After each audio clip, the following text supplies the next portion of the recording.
Welcome to episode 1 of the Change My View podcast.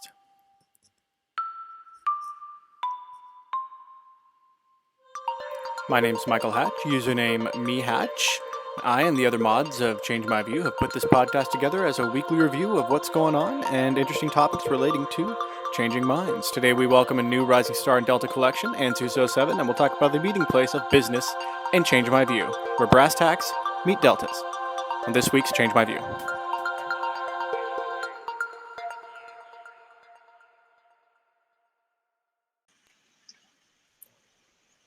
We are live with the Change My View podcast. I'm mehatch, Reddit user mehatch, one of the moderators for Change My View. We are also here with Flying Fox of the Yard, another moderator, and our guest today is ACrusaderA, or how would you like that pronounced, sir? You got it right there. Excellent. Okay, and a little introduction here. ACrusaderA has recently been one of our top 1 or 2 Delta earners in recent history, last couple months, I think. And so ANSYS is relatively new, but came right in swinging and was effective. And part of what we like to look at here is what works in Change My View. And it appears that what ANSYS had brought from his real life experience, and today we're going to focus on work and business experience, made him an effective Delta earner in Change My View.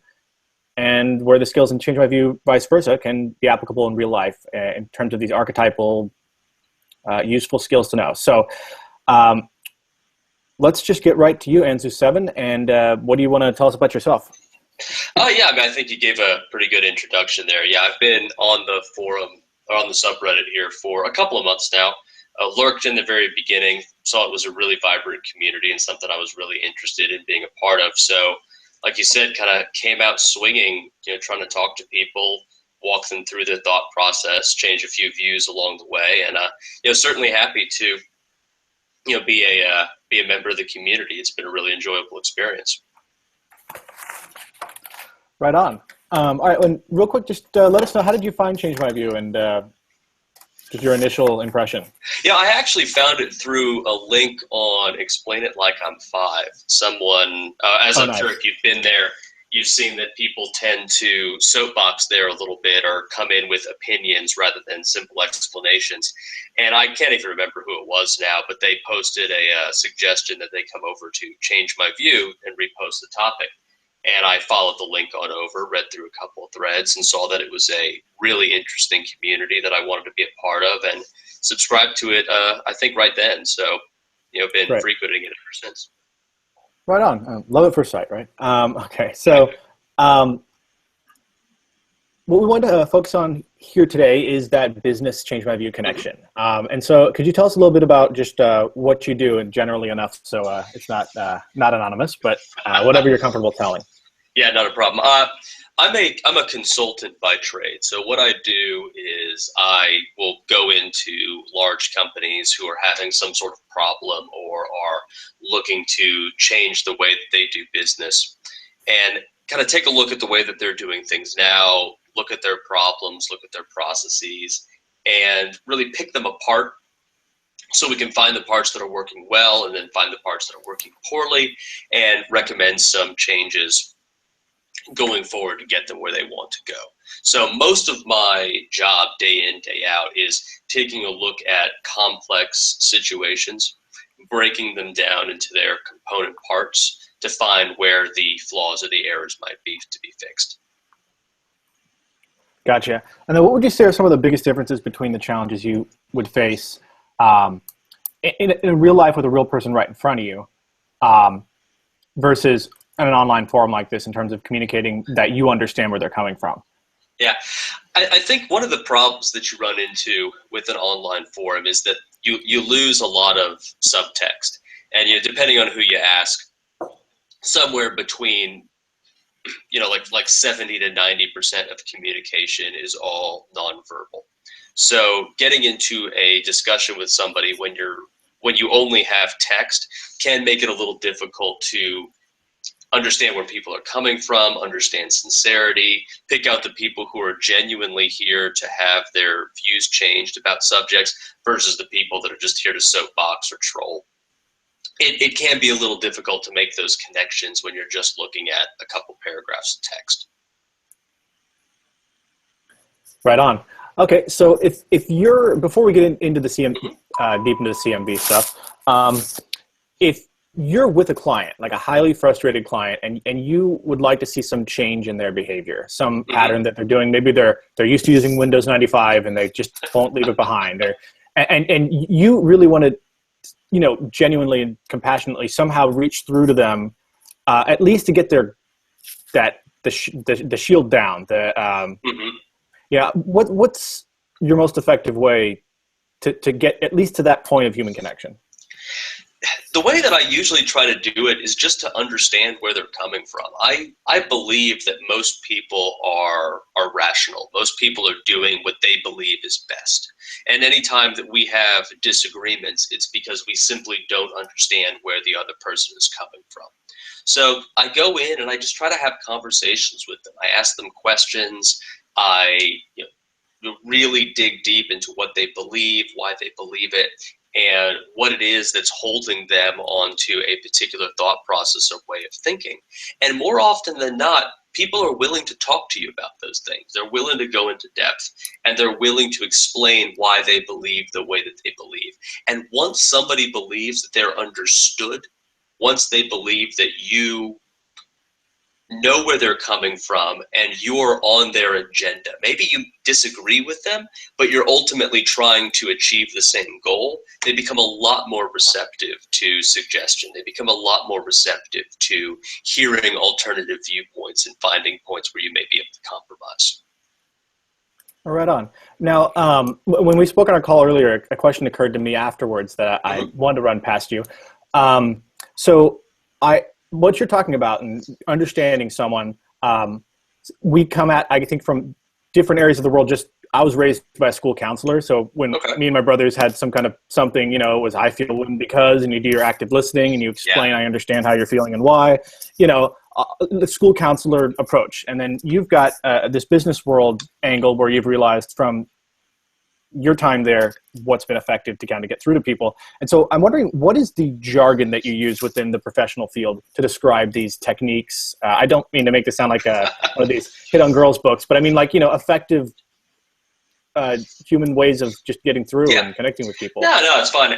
The terms that we typically use are, active listening is absolutely the first one.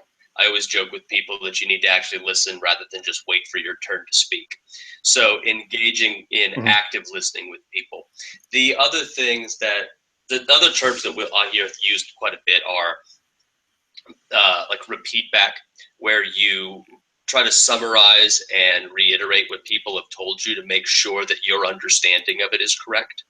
And the idea of being on another person's agenda. Having them understand that you're ultimately there to try to help them and you're there to push what they want to occur, and that makes them a lot more receptive. So those are some of the terms that you'll hear thrown around. Great. Okay. So let's pivot this right into Change My View then. So we spoke earlier about taking a look at a specific delta. And did you have one in mind, or do you want to keep it more general? No, I'm certainly happy to talk about one. I was going through my history, and the one that I actually liked the most was from a couple of weeks back.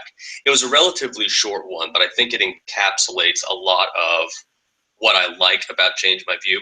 It was a thread about why voter ID laws are bad, and the poster was saying that they agreed with voter ID laws. For all the reasons that we hear on the news, and they wanted their view changed. And the reason I picked that one, because I think it's kind of the perfect encapsulation of what a good Change My View discussion ends up being. You've got somebody who comes in and they believe something that makes a lot of sense on its face. And if you listen to some of the arguments, on its face, voter ID laws kind of do make sense. Like, I have to show an ID to buy a beer. I've got to show an ID to pick up my mail. Why shouldn't I show an ID to vote? But when you actually start to unpack it and pull it apart, you realize that a lot of the core assumptions that make that view possible really aren't true. And there's a lot of good data to back that up. There are a lot of well-respected academics that can show you why the core assumptions that seem to make sense really aren't true. And once you go through those core assumptions and you break down those core assumptions, you realize that that while it seems to make sense on the surface and it seems reasonable to believe in that, the data really doesn't support it, and you don't have much of a choice but to realize they're actually a bad idea in practice. So I thought that was just a really great example of what a good discussion was, because the person who posted it was sincere in their belief. They genuinely thought this was a good idea, but when they were shown that their fundamental assumptions were wrong, they were more than happy to come to the conclusion that they believed something that simply wasn't true. Right on, and we will provide that link when we ultimately post this episode. So look for it in the show description if you're listening now in the future. All right, so in what you're saying there, and would it be fair to say that it's easier to take out individual premises than to really attack the top of the pyramid? I think that's fair. I mean, I think a lot of times when you're dealing with complex problems, complex situations, and complex views, and most of the really good discussions we have are about really complex discussions. They're all based on a bunch of different assumptions or a bunch of different beliefs, and trying to attack it from the very beginning from the very top is difficult. It's really better to go and say, these are the 5 things that have to be true in order for your view to be true. So let's talk about whether or not those things are actually true and kind of pick at it from the foundation. Yeah. All right. And what have you noticed that there are certain techniques to use to sort of try to divert that process, where they're maybe intuitively seeing that, oh, he's starting to kick the legs out from my table, to stop that from happening, to stop you? Yeah.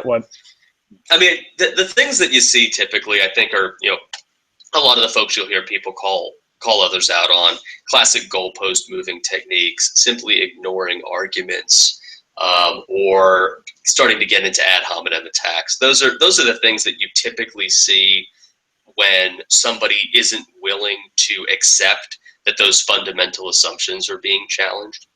Most of the time, when you get someone who's sincere and you do start taking out some of those fundamental assumptions, the legs of the stool, they tend to understand. They're like, you're right. I believed something that wasn't true. Now, the other 2 things may still hold, and we need to still talk about them, but they don't tend to get upset when you start, pulling the legs out from the stool. It's the folks that aren't sincere about having their view changed that'll start pushing back and using some of these techniques that we don't like to see. Oh, okay. So if they're not really sincere, you feel that those are the people who are going to be more trouble, and in which case that's just a red flag for that anyway. So it's less constructive conversation. Whereas the other ones, the ones that are really there for that true conversation, that true change my view moment, will be receptive to an analysis of premises. Yeah, that's been my experience. Is that if you're sincere about your desire to change your view, and you're actually open to arguments and evidence, you don't have a problem when people present good arguments or evidence. Right on. So on a higher level, when you look at someone's point of view, you can see that maybe let's give an example of someone sees it snowing outside. So in September, usually isn't snowing in September. How could there be global warming? So their data set is looking out their window, right? And you might regard that as a lack of due diligence, right? Mm-hmm. So when people build moral shoulds or rules based on premises wherein a proper degree of due diligence has not been performed, to what degree do you feel they're morally culpable for not doing the boring stuff, for actually checking it out? Like, do you think that's just the way humans are, or do you kind of take it as boys will be boys, or or do you feel like, hey, you should have checked that out stronger before you came in here, or before you didn't vaccinate your kids, or what? Yeah, I mean, I think I try to take the standpoint of we're all human and we all make mistakes like that, and I try to never fault somebody for ignorance, because we are all ignorant about a lot of things. And there have been a number of times where I've perused threads that I happened to agree with the person who posted, and I read some of the counter arguments. I was like, wow, I really wish that I had spent some time researching this, because it turns out what I believed was based on some really faulty assumptions. So I try not to fault anybody who comes to it from a place of ignorance, because at the very least, they're here. They've asked the question. They want to be educated. They want to be informed. Sometimes maybe they should do a little bit of that work on their own because the answers are a little obvious. But I'm never going to fault somebody who acknowledges that they've got a pocket of ignorance and they're looking to have it dispelled. All right. So to borrow a phrase, when they say extraordinary claims require extraordinary evidence, as much as we might be tempted to go ivory tower and be like, strong moral judgments require extraordinary evidence or something, right? Because you can't like show evidence of why X and Y is wrong or bad. You're sort of like, you know what, taking away that sword and shield of judgment on people for not doing their due diligence is a more effective way of listening to them. Yeah. I'm not always successful, but that's how I always try to approach it. Totally. Right on. Well, is there anything from Change My View you feel that you've pulled from it that is now useful to you in business, or is it too new? No, I mean, there's definitely been a lot of things that I've pulled from it. If nothing else, just the ability to practice a lot of these skills. Because even in my job, I'll have these conversations a lot, but it's only, maybe once in a blue moon where I'm actually really disagreeing with somebody and having someone who's really on the opposite end of the spectrum for me about something I'm trying to do. People face-to-face tend to be more cordial and more agreeable. Mm-hmm. So having the ability to several times a day have these conversations where I'm really pressed to try to understand people and try to put together arguments and try to look at somebody else's framework and see where there might be mistakes or there might be opportunities to inform. Being able to do that on a regular basis is really great for me and has definitely helped me a lot. Right on. And so when you're at work, there's I'm going to kind of look at three categories here. Mm-hmm. There's the listening, right, where you're kind of getting from everyone the point of view, and where you think you need a systems change here. The key people you got to talk to, listen to. Yeah. Hopefully maybe change their minds, right? And then you've got the nuts and bolts non-human elements of problem solving, which programs are compatible with this printer or this assembly line, or, right?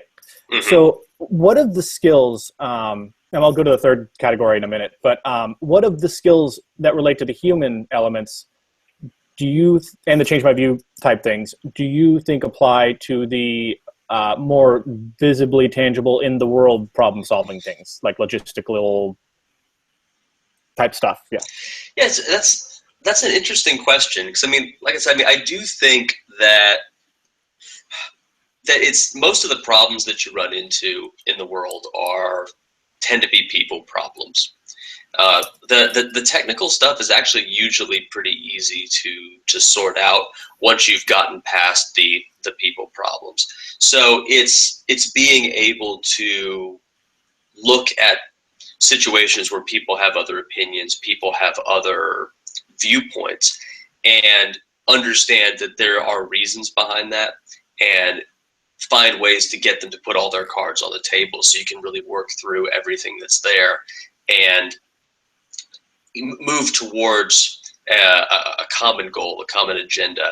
And the other problems, like the technical stuff, tends to kind of fall by the wayside once you're able to accomplish that. Cool. So going back to our sort of three categories, the third category I wanted to ask you about is, so you've got what you do once you're there with the client. You get the human factor and the worldly factor. But before you get that job, there's a sales element to your career, I imagine. Yeah, there is. To get those jobs. So now, same question, but before you even get the job, in the world of business, how do some of these effective tenets that work getting deltas and CMV, mm-hmm. How are they applicable in sales and getting those jobs? Well, that's a really interesting question, because I always tell people that you never sell something to someone who doesn't want to buy. your job is not selling. Your job is helping them understand what solution they need. And then hopefully it's the solution that you have to offer. So it's a big part of sales is understanding what the problems your clients have are. And a lot of times they're not even the problems that they think that they have, but really digging in and finding out what are those real problems that they're looking to solve, clarifying it, refining it, and getting it in a position where you can say, okay, now we understand what the issue is. Let's talk about solutions. So to tie that to change my view, I think a lot of times that's what you do in some of the early questions. You're trying to clarify. You're trying to say, okay, I get at 30,000 feet what you believe, but let's get tactical. Let's talk about the individual elements that actually comprise that particular view and really understand what it is that serves as that foundation. Because once you get to that level, then we can say, okay, we really understand what you believe now. Let's talk about ways that you may view that differently. So there's definitely a lot of parallels between the work that you do on a good Change My View post and the way that you get clients to buy solutions. Excellent. Yeah, and I guess people coming to Change My View kind of are like, ready to go clients coming in saying, "Hey, sell me," change my view. Exactly. So. Yeah, it's like help me solve this problem. Okay, well, let's talk about it. Yeah. And then how do people find you generally? Lot of different ways. Sometimes they'll put out requests for us to come and talk to them about a problem. Sometimes we've got relationships that we'll leverage, and they'll talk to us about things that they want to do. Other times we'll just start knocking on doors and cold calling to see if anybody needs work. So really, it's all over the map the way that we actually get our foot in the door. Gotcha. Okay, so multifaceted. Absolutely. Probably some referrals. Yeah. Absolutely. Groovy. Okay. Well, I want to circle back to the delta that you had pointed out earlier, and I'm wondering if there were any particular moments in that you thought might be interesting to look at, just in maybe a 1 or 2 step back and forth exchange.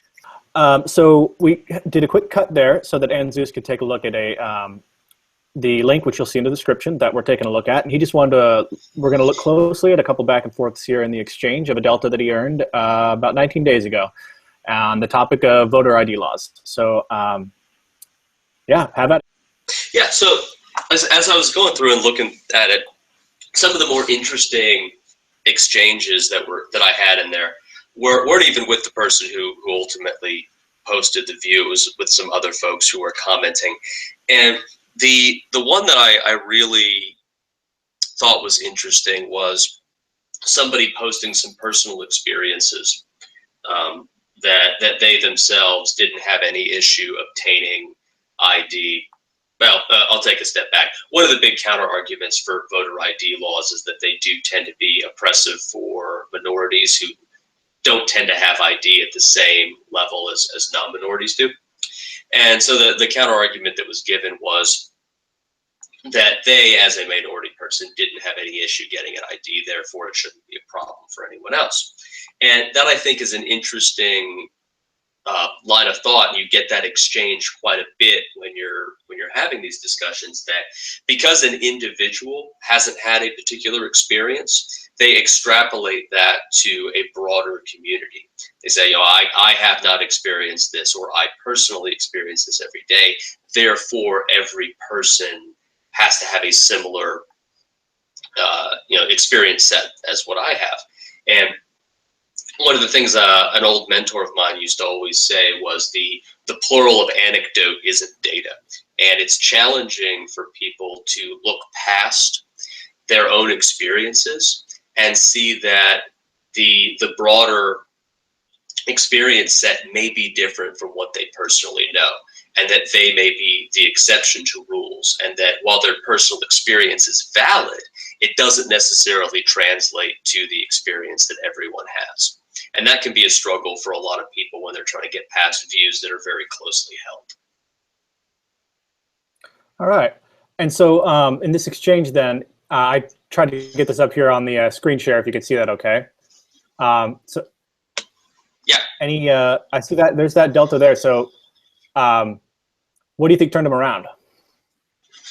In this case, I think it was acknowledging that the concern that he had wasn't necessarily invalid.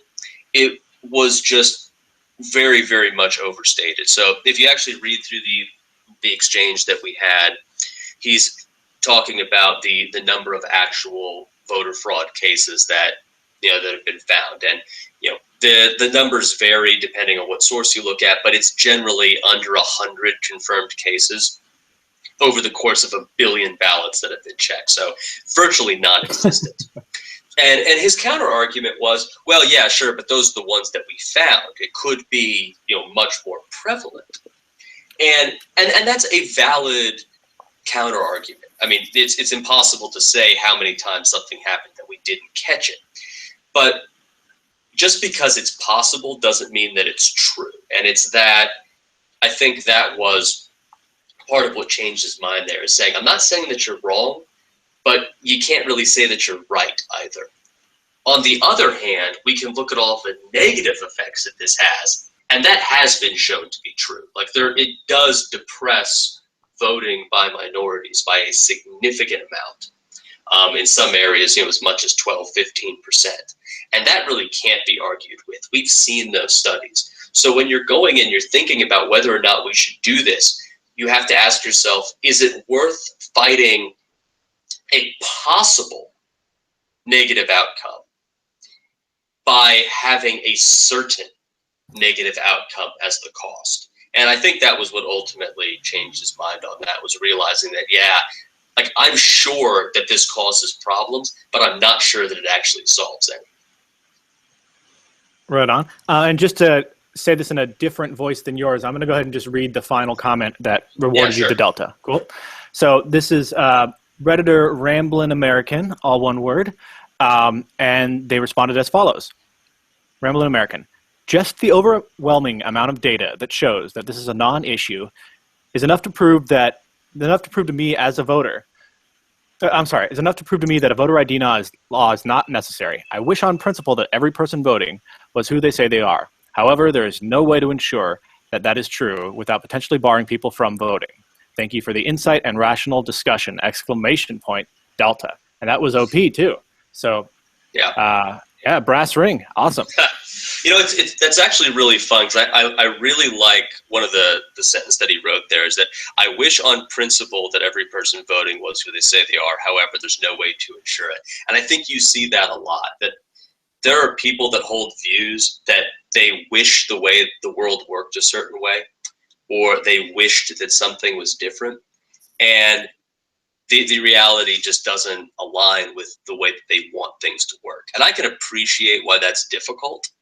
And I can appreciate why it would be a struggle to abandon the way we wish the world was for the way that it actually is. But sometimes, unfortunately, that's just what we have to do. We have to accept the truth of the world, even if it doesn't align to the way that we wish things were. I think that is a great note to finish the first segment on. Did you have anything else to add? Yeah. No, that's everything I've got. Thanks. Great. Okay, so if you want to hang around then, let's take a quick pause here. And here we go. Okay, so we are switching now to our second half, where Flying Fox of the Yard, who a moderator of our subreddit, and myself are just going to kind of go into the same topic here a little bit. And then we'll bring Zeus in for the last bit, and that'll wrap us up. So, Flying Fox, just off the cuff here, anything that struck you that you wanted to get into about this?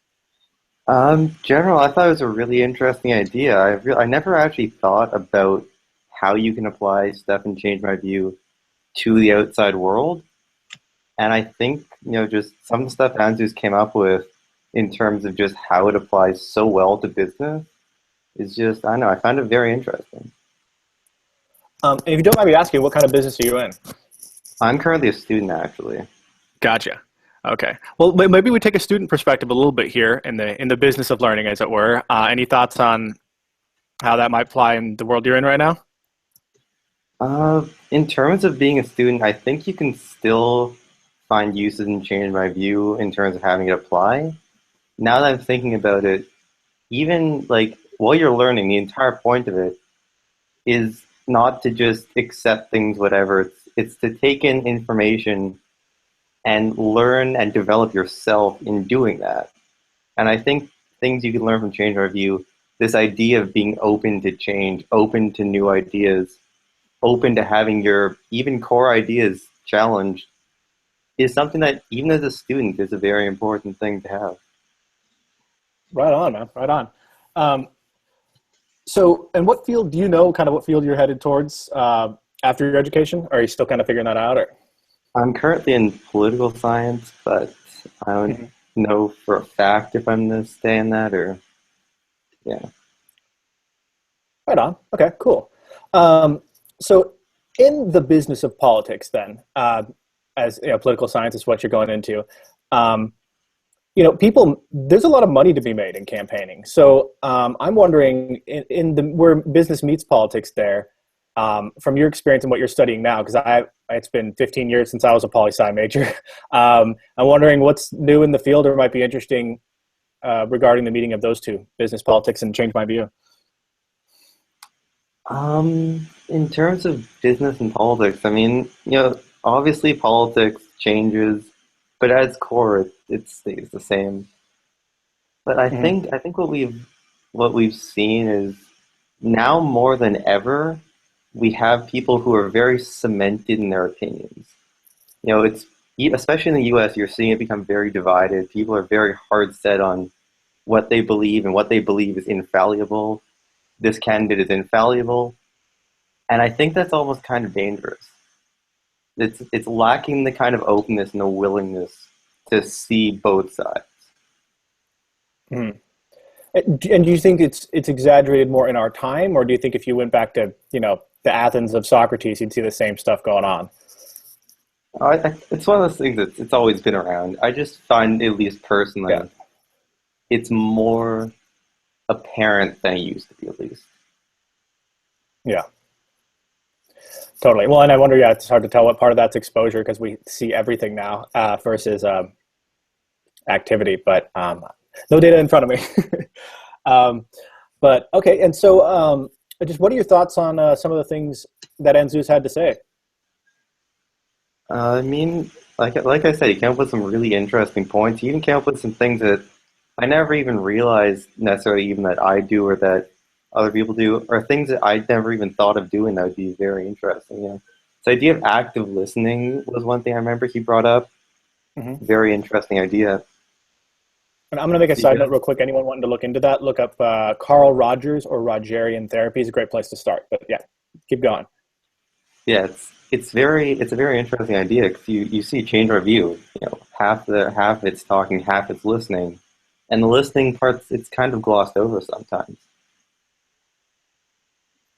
Yeah. And I think a lot of that can be people who, want to hear themselves talk, want a soapbox, and I think that's part of the initial attraction to change my view is like, ooh, I want to get in there in the ring too. Let's, test what I've got to say. By the time you're done completing the post, you've stepped on a soapbox. Not you, but some users do, especially on the first time. And so there's a little bit of a learning curve there to get them to, it's a needle to thread to come in with boldness but vulnerability at the same time. Have you had any threads where you've had your view changed? I can't say I personally have made any posts on change my view.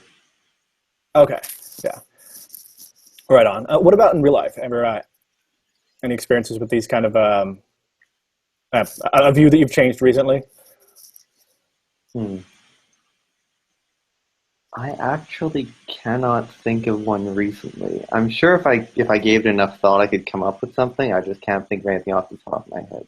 Well, let me try and restructure the question towards our theme because I realized I got off our theme a little bit there. But in terms of business, have you had any changes in brand preference recently and how that happened? Oh, that's an interesting question. Hmm. Brand?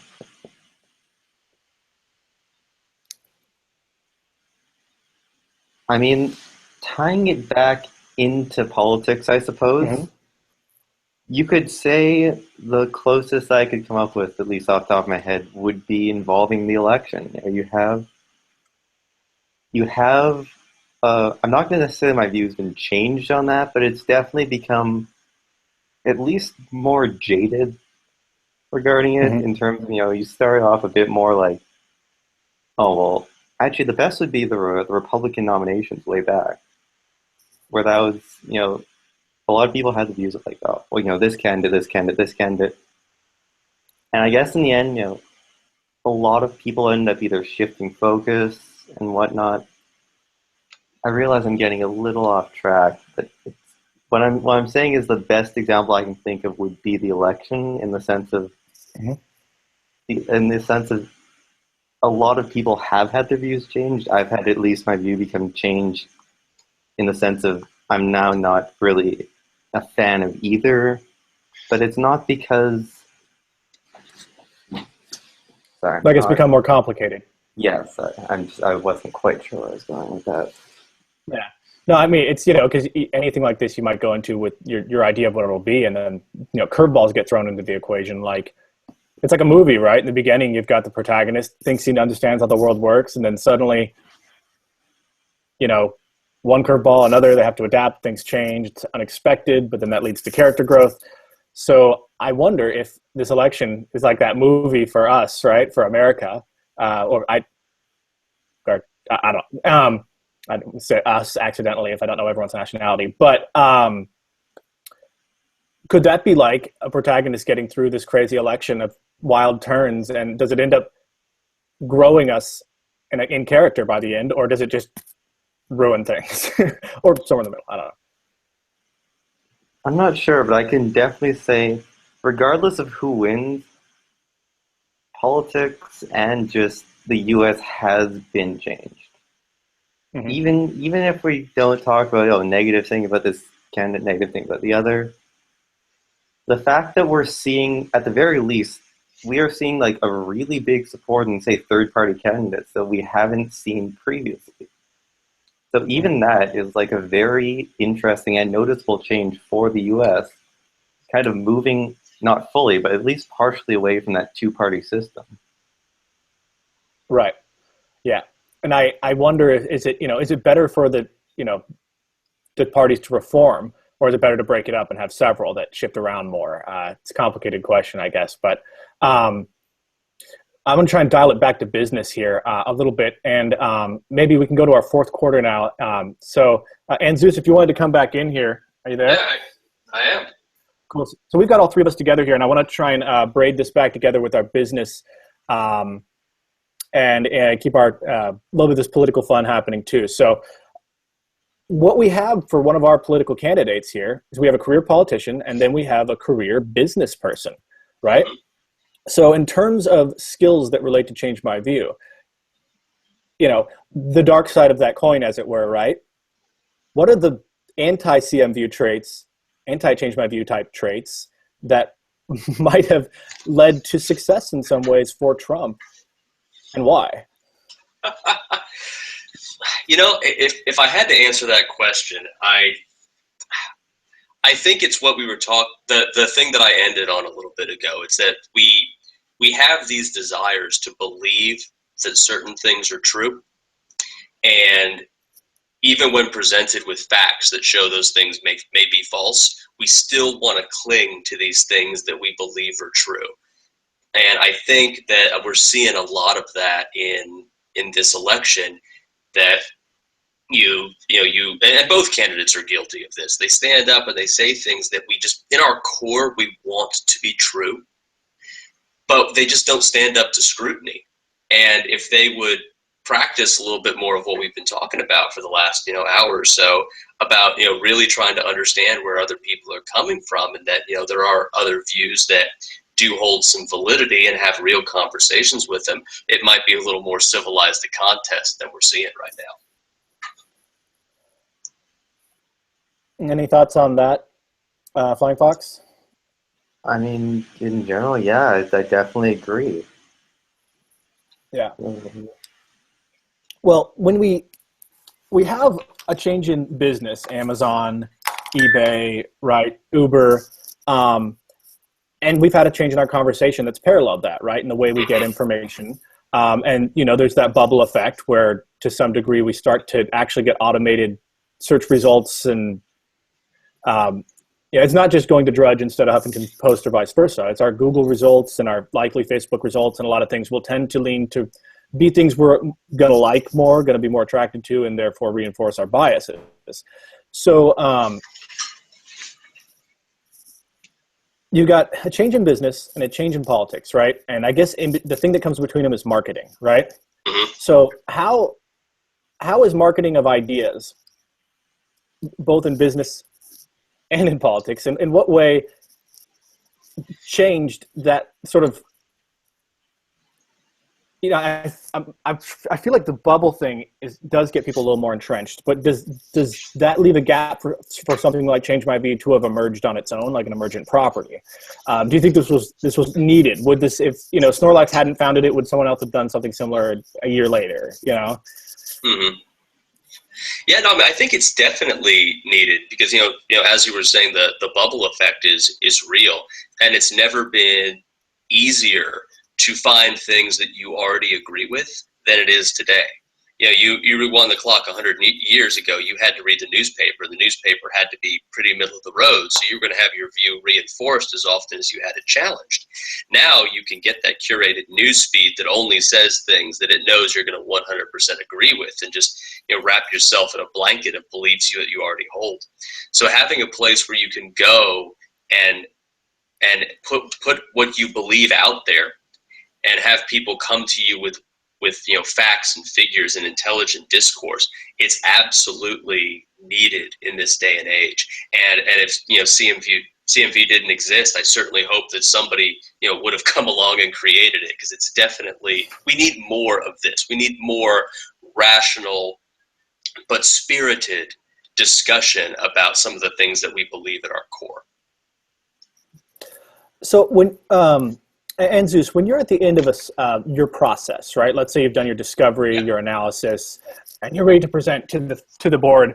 Here's our plan for improving workflow and that. Yeah.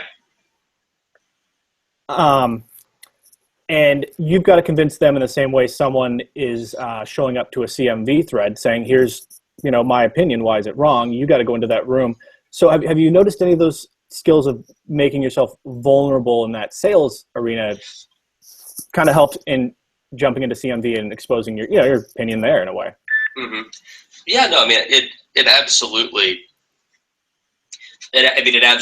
has. Being willing to put yourself out there and empathize with people, understand where they're coming from, and give them a place where they can talk openly about the things that they believe, and not worry about somebody making them feel stupid or making them feel ignorant, but making them feel comfortable to talk about the things that they believe and have constructive conversation. It's as applicable in the real world as it is in Change My View. People have to feel comfortable talking about their problems. People have to feel comfortable talking about their beliefs if you ever want to have any hope of changing that. Anything to add to that, Flying Fish? I mean, like you said before, Andrews, I think if it hadn't been Snorlax, it would have been someone else.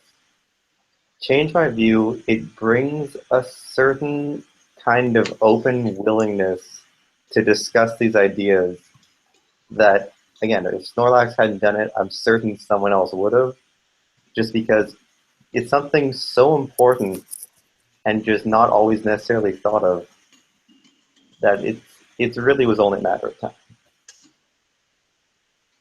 I would agree. I think that, but I think I would even add to that I think there's going to be an element to this whole discussion where the application of big data checking, not just of people, but of posts. Like I'd like to see something I've been backburnering for years, but some kind of periodic table square on every Reddit or Facebook post that basically rates it on connection of title to substance, degree of size of sample size of the studies, ranking 1 to 10, red to green, all these different aspects of is the truthiness of a post, So if there were this future where that kind of data was organized in a way that, maybe not the conclusions of the arguments, but the lower level premises could be instantly, checked in front of you, and you can be alerted to the, bad data from some objective source. If the information, if everyone had the same information, there are no ignorance, do you think there'd still be these opportunities to change minds? I think so, because look, even if we have all the information, everyone the same information, first of all, people will still be able to form different opinions on the same information. And second of all, even more importantly, a lot of issues are never cut and dry. They're never black and white. You have a lot of these things that are very opinion-based. Let's take just some random idea. I think, for example, chocolate ice cream is better than strawberry.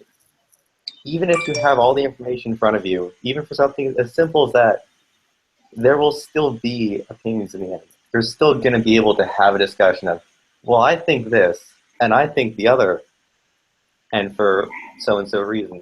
You'll never have, even if all the information is out there, you'll never have two people who share exactly identical opinions about every single thing, even minor. I'm trying to think, just on this business topic, where the intersection of business and change my view, there's some psychology here too. So maybe as we wrap up, just if people want to get more in depth, any books you'd recommend or sources to go to? I mentioned Carl Rogers earlier about listening, but then I got to wrap this up because I just found out we're closing our doors in 3 minutes and I didn't realize. Yeah, I mean, if you're interested in kind of going through that active listening, one of the things I always recommend, there's a doctor named J. Mitchell Perry, and I can't remember the name of the books off the top of my head, but if you Google him, J. Mitchell Perry, you'll find it pretty quick. And he's got some great things about active listening and and empathizing with people in conversations if you want to get better at that. Awesome. All right, and then if you want to send those to me, we'll provide those in the show notes as well. Yeah. Great. Well, thank you everyone for participating. Sorry I had to jet just 5 minutes probably before I wanted to here, but yeah, this has been real great. So thank you both for coming on, and good to meet you both here in real time, not just texts on computer. So anything else you'd like to add? No, that's it for me. I can't think of anything either. All right. All right. Well, have an excellent evening and prosperous in both money and deltas in your future. You too. Yeah. All right. Good night.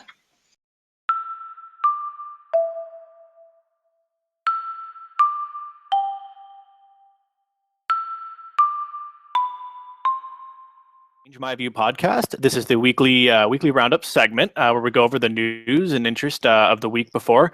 And we are joined here by user of Change My View, user Crusader, spelled ACrusaderA. And he's been highly active recently. And we're also joined by longtime moderator, PepperoniFire.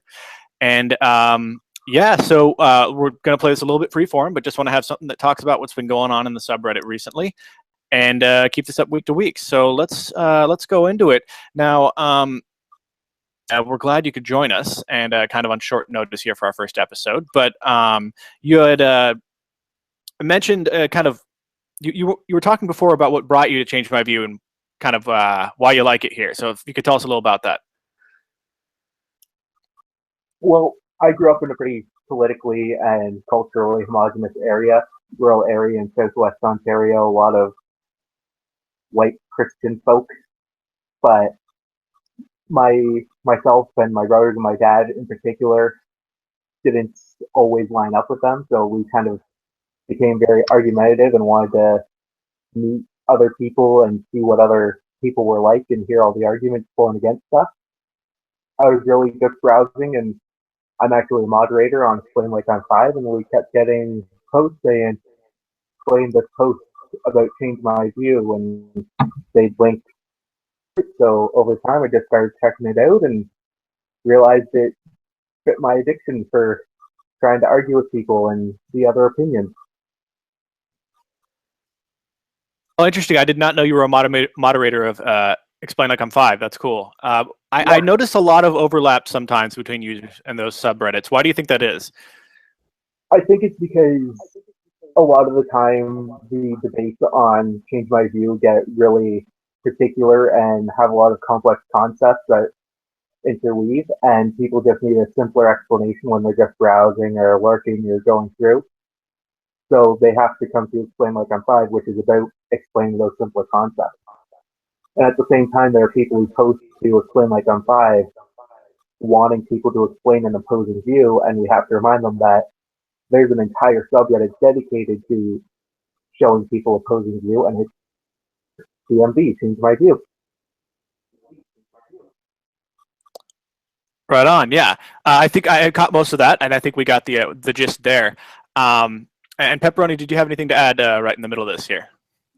I just think it's very interesting that you commented on how you grew up in a homogenous area, because there's a big theme in current events about how people tend to seek out information that confirms their biases. And I was wondering if you maybe had any thoughts on that, and perhaps what influenced you to deviate from that trend, or anything along those lines. Well, it's the fact that like my little farming community had all of 200 people in it, and they were all, like I said, white Christian folk. But you go 15 minutes into town, and instead of being all English and Scottish and German descendants who are Protestant, there were a lot of Catholic Portuguese people. People even further into town, and you get like there's a little area, little neighborhood that's all full of Chinese immigrants, and you just, as I spent more time in town going to high school and hanging out and that, I just kept running across these people that had views and religions and just basic beliefs that were very different from my own, that had very different beliefs. And I'm like, why? Like, because I've grown up believing that these beliefs are correct because you can see how they impact the world and see the results. Therefore, these are factually correct beliefs. And then I saw like, oh, there are other people who are just as successful that have very different beliefs. Oh, interesting. Yeah. So you're saying that that the good or bad beliefs can cross different economic levels and all of these sorts of realms, and aren't necessarily true to one group of any kind, right? Yeah, like growing up in my area, it was like, yes, obviously Presbyterianism is the best religion. Good our little community is. Like we're all Presbyterians, and this little community is flourishing. And then you go in and you see a different neighborhood that's Catholic or Sikh or Jewish, and it's like, oh, or those people from other geographic regions are doing just as well, if not better, in some areas. And it's like, obviously, our beliefs aren't the reason we're doing so well. Like systems that do just as well. All right, cool. So let's kind of jump back in and just see what you can tell us from. You've been very active on the subreddit recently, and so what's your point of view, of a man on the street, then, of sort of how your engagement's been recently? How is the mood out there? It's very tense when it comes to politics. Just like every other political place where there are debates rising up about the upcoming election, there's a lot of mudslinging, and the debates are devolving into less, this is why you should think this is good, and turning more into this is why the opposite is bad. But other than that, like the debates are great. Everyone's keeping it civil for the most part. If people aren't, then the mods are quick to solve that problem. All right, Pepperoni, any thoughts here? Well, it's very encouraging to hear. I was actually a little bit curious about. It sounds like you're having a pretty positive experience despite the contentious environment of this upcoming election. Do you feel like Change My View has been a positive experience for most people who are a little maybe fatigued about the election, or do you think that this is what it's like in most places, and the high level of contention that we're seeing in the media is more or less focused on as a convenient narrative? I think that Change My View is no different than any other place. Like, even if you just scroll down the front page of Change My View, the top posts, half of them are about the election, and even those that are about the election, they're either just repeats of earlier ones that people are just directing people to the earlier debates. views that aren't typically questioned and are solved relatively quickly and are just getting uploaded because they offer solutions so quickly. It isn't that there's a large amount of them, it's just that the ones that do gain traction tend to be those that skyrocket very quickly. And that's why it seems like there's so many, when in reality, like less than half, I'm going to guess maybe only a third, represent itself. Could you say that one more time? You said less than a third or what? Less than half, maybe only a third, are about the election itself. Like most of these aren't about the election at all. There's a lot about politics in general, but it's just stuff like this should be illegal, this system is better than the current system, that sort of thing.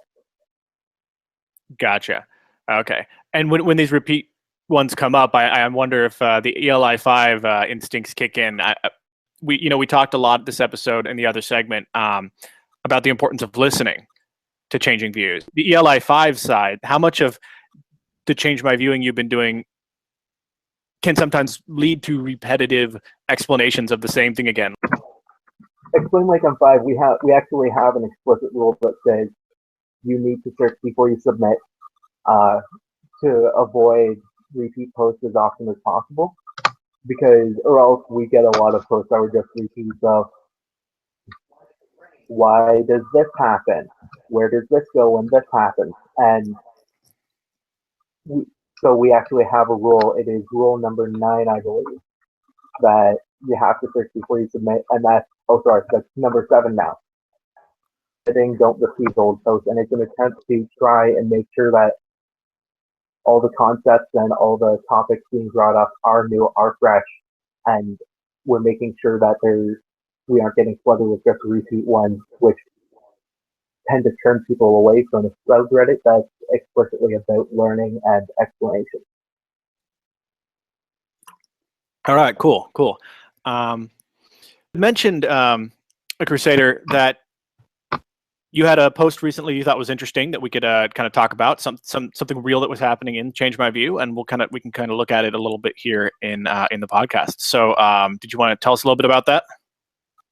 Yeah, actually, the post was made by a user called Nofmal, Nofmal, and it was essentially his belief that there are only 2 genders and that mental illness is what makes people deviate.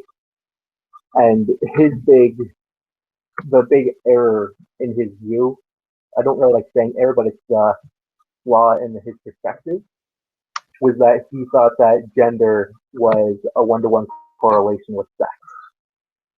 That gender and sex were just used interchangeably, that male and female, masculine and feminine, when in reality, more recently, it's been considered that gender is largely social or cultural, whereas sex is physical and genetic. Like my comment in particular, just to sort of plug myself and toot my own horn, was one that just sort of reminded him that while there is a large overlap, like men tend to be masculine, that's where the term masculine comes from, is man-like, and females tend to be feminine. That isn't always how it works in every culture and every social situation. I'm not entirely masculine. Like, I do some things that are considered culturally feminine, like cooking or taking care of my nieces and nephews, that sort of thing. And I'm sure someone like Pepperoni, those things are considered masculine. It's just the way that the world works now, and it's the change of culture and social aspects compared to sex, which hasn't changed in ever. Gotcha. Well, I'm looking here at your post now, and this is the top post of the week, and yours is the top reply of the week to a post. So that would, make it the definitionally relevant thing to discuss in the week. So now I'm seeing here, OP basically right away gave you a delta, just bam. So if those of you want to check that out, the link will be in the comments. And in the show notes. But if Crusader, if you wanted to say anything else about, well, you just kind of clarified the difference there, and it's something I feel like you've probably had to clarify many times in other areas, huh? Just in like in ELI5 or Just, it's something that people seem Yeah. to, yeah. It's like I even say when he mentions that he didn't realize the difference. It's an easy assumption to make considering how much of an overlap there is. Mhm. It's like it's easy to mistake man for masculine being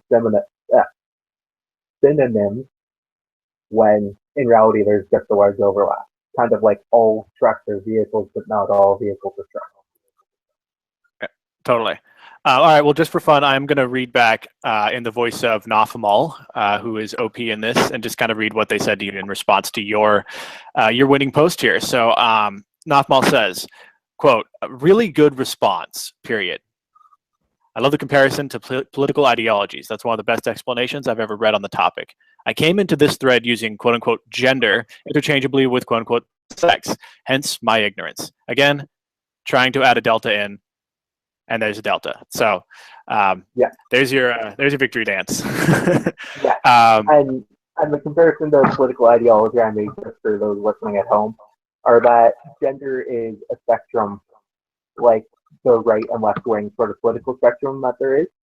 That not everyone is right wing or left wing. There are some people that fall into the center, like myself. I'm politically a moderate, and there's some and brought up. There is another access where you can be sort of overt and flamboyant in what gender you are, or you can be sort of androgynous and not show your gender. And that would sort of be like the totalitarian anarchist spectrum for political ideology. I see. Yeah.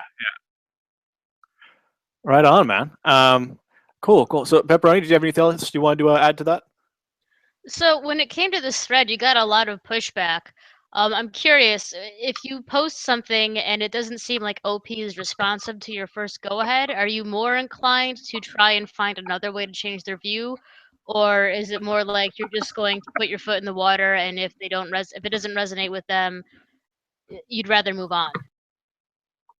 Well, it depends on how they respond to it. There's another post that was actually just put up today where OP believes that meat should be the basis that the production of meat attributes to climate change.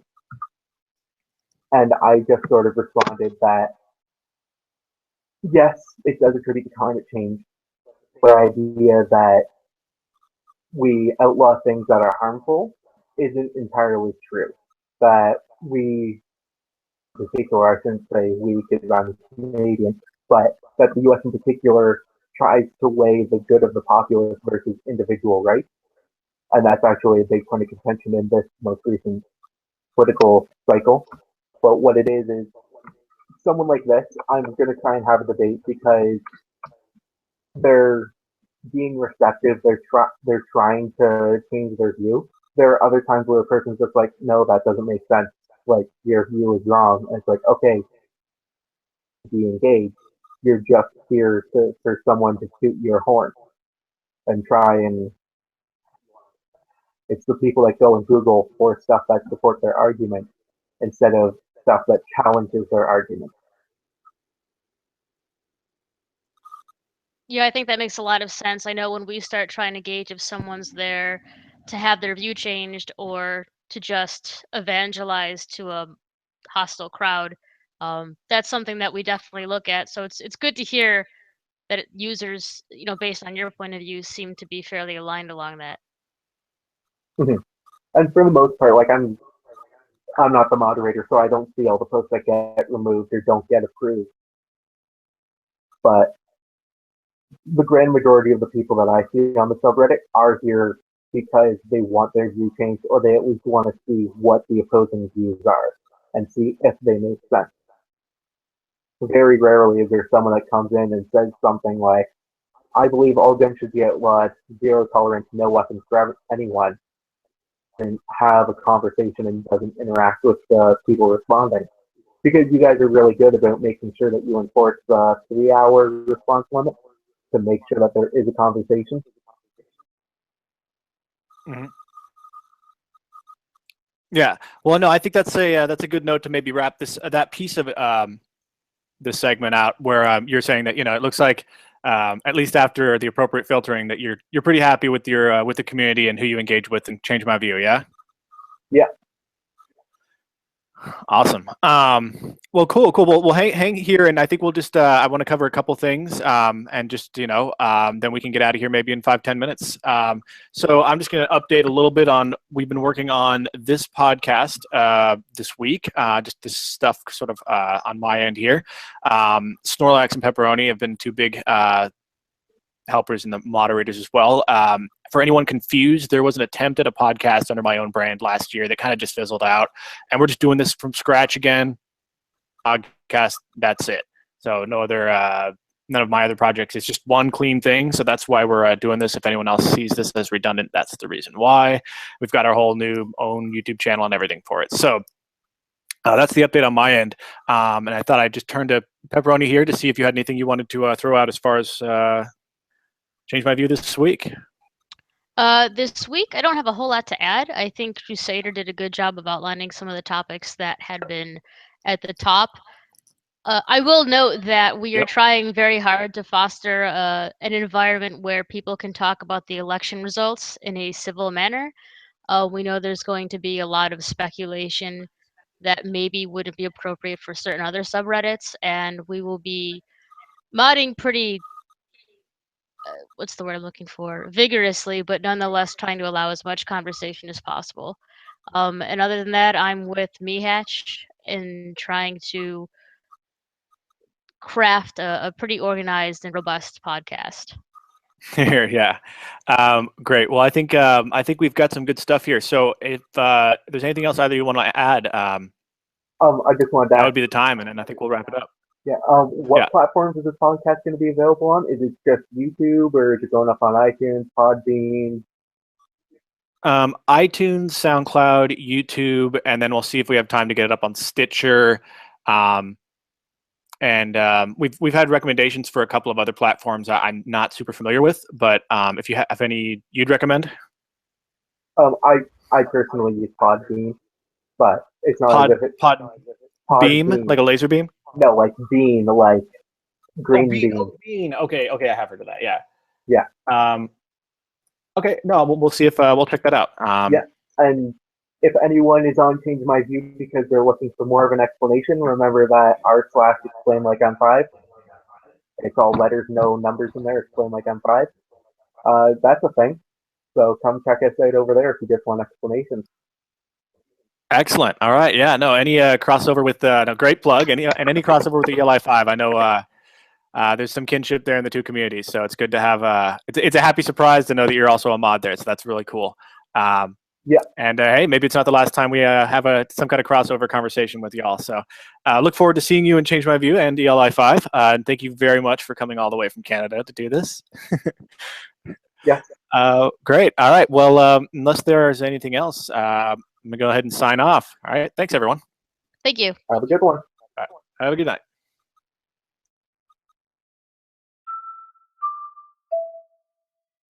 Thanks so much for listening to the Change My View podcast. And if you want to participate further, give some feedback, go to reddit.com, change my view, and you will find there the sticky post about this week's podcast. And hope to see you next week in the next podcast.